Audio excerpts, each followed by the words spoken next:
हरे कृष्णा, राधे राधे। स्वागत है आप सभी का गोविंद भजो चैनल पर। आज के इस वीडियो में हम सुनेंगे सोमवार व्रत की कथा।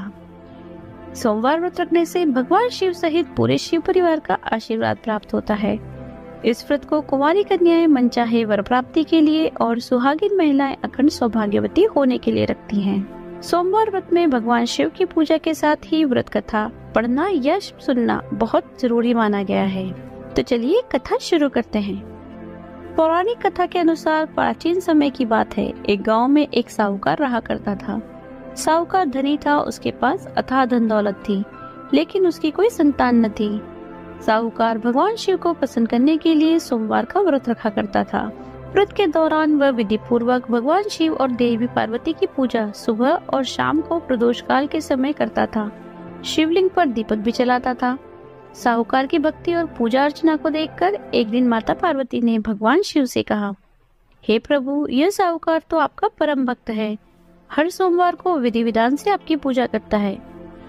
मुझे लगता है कि आपको इसकी मनोकामना अवश्य पूर्ण करनी चाहिए। तब भगवान शिव ने देवी पार्वती की बात सुनकर कहा, हे गौरी, यह संसार एक कर्म क्षेत्र है।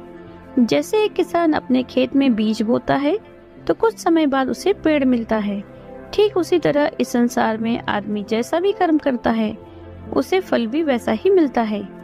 लेकिन माता पार्वती ने भोले भंडारी से दोबारा आग्रह किया और कहा, हे नाथ, फिर भी आप इसकी मनोकामना पूर्ण कर दीजिए, क्योंकि ये आपका परम भक्त है। अगर आप भी अपने भक्तों की इच्छा पूर्ण नहीं करेंगे तो फिर भला भक्त आपकी पूजा आराधना क्यों करेंगे।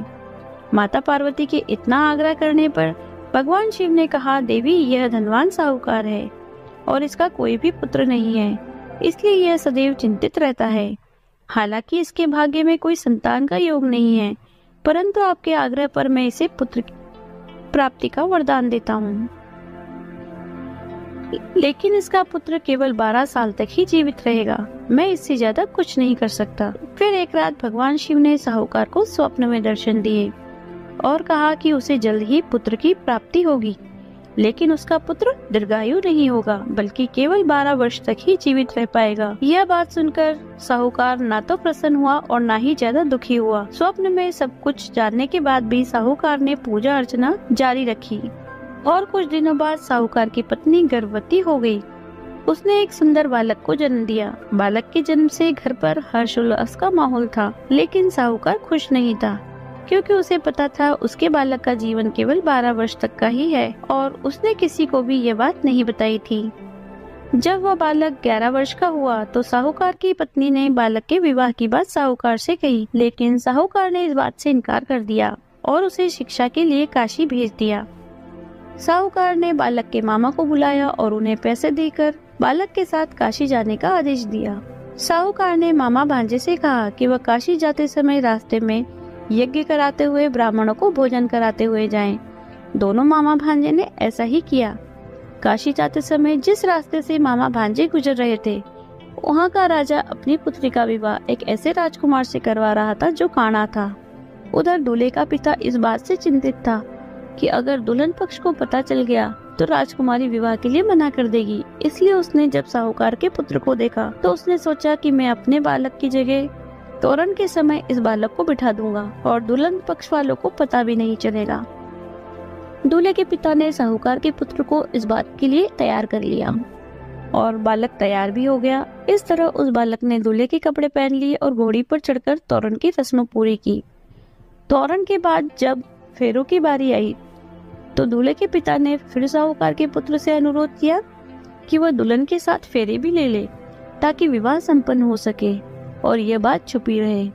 मामा भी राजी हो गए। विवाह समारोह भी संपन्न हो गया। विवाह संपन्न होने के बाद मामा भांजा काशी के लिए प्रस्थान कर गए, परंतु साहूकार के पुत्र ने दुल्हन के कपड़ों पर लिख दिया कि तुम्हारा विवाह तो मुझसे हुआ है, लेकिन तुम जिसके साथ विदा की जाओगी वह एक आंख वाला राजकुमार है। मैं काशी शिक्षा ग्रहण करने जा रहा हूँ। जब राजकुमारी ने यह बात पढ़ी तो उसने राजकुमार के साथ जाने से इनकार कर दिया। अपने पिता से कहा, यह मेरा पति नहीं है, मेरे पति शिक्षा ग्रहण करने काशी गए हुए हैं। जब सब जगह यह बात फैल गई तो मजबूरी में दूल्हे के पिता ने सारी बात बता दी और दुल्हन के पिता ने फिर बेटी को भेजने से इनकार कर दिया। इधर मामा भांजे दोनों काशी पहुंच गए और बालक शिक्षा ग्रहण करने लगा। तब मामा ने यज्ञ करना शुरू कर दिया।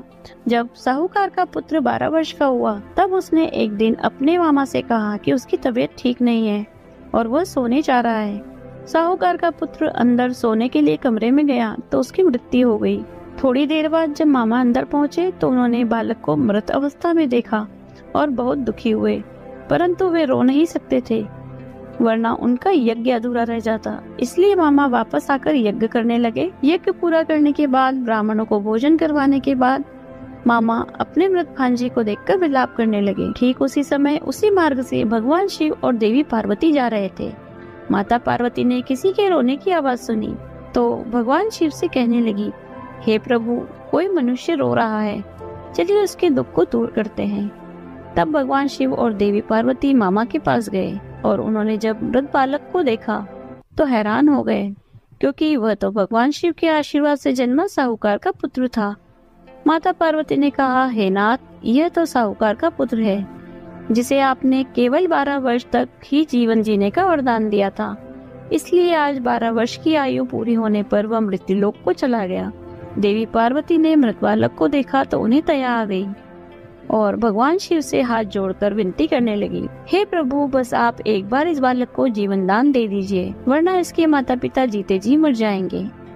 माता पार्वती के कई बार आग्रह करने पर भगवान शिव ने उनकी बात मान ली और उस बालक को जीवन दान दे दिया। साहूकार का पुत्र जीवित हो गया। मामा भांजे अपने घर की ओर प्रस्थान कर गए। रास्ते में साहूकार का पुत्र उसी शहर से गुजरा जहाँ उसका विवाह हुआ था। दुल्हन के पिता ने बालक को पहचान लिया और मामा भांजे को लेकर महल में आ गए। दुल्हन के पिता ने एक समारोह किया और अपनी पुत्री को धूमधाम से साहूकार के पुत्र के साथ भेज दिया।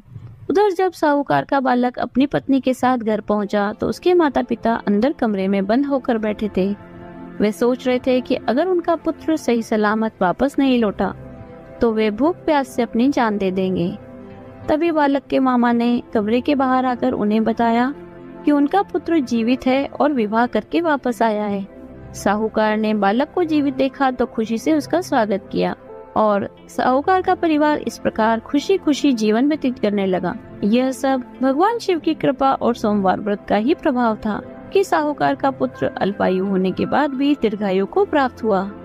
इस प्रकार जो भी भक्त सच्चे मन से भगवान शिव की पूजा करके आज के दिन इस कथा को पढ़ते अथवा सुनते हैं, भगवान शिव उनके सभी दुख दूर करते हैं। इस कहानी को पढ़ने वाले, सुनने वाले, हुंकारा भरने वाले सभी की मनोकामना पूर्ण करते हैं। बोलिए शिव शंकर भगवान की जय, माता पार्वती की जय।